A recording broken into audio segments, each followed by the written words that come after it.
Welcome to the tutorial for the Billboard Painter tool included in the Level Design Toolkit on the Unity Asset Store. We start by adding the Billboard Painter tool script to any game object. You can see that it also adds a LOD group component.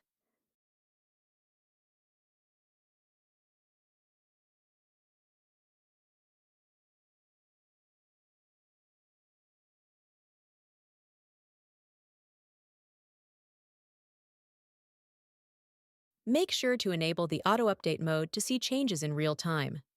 For everything to work smoothly, we need to enable Always Refresh and Gizmos in the scene view.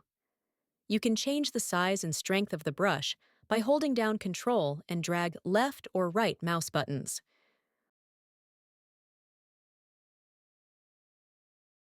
We can change how many LOD meshes it will create, and when it changes between them.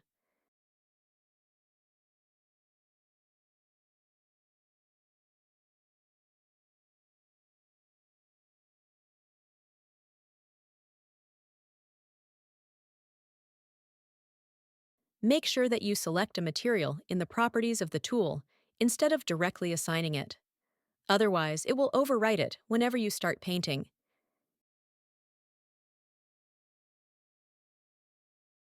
You can paint and erase by holding down Shift and left or right clicking respectively. There are a lot of settings you can change. Most of them are self-explanatory, but for more information you can hover over the specific property to see the tooltip of it and what it does.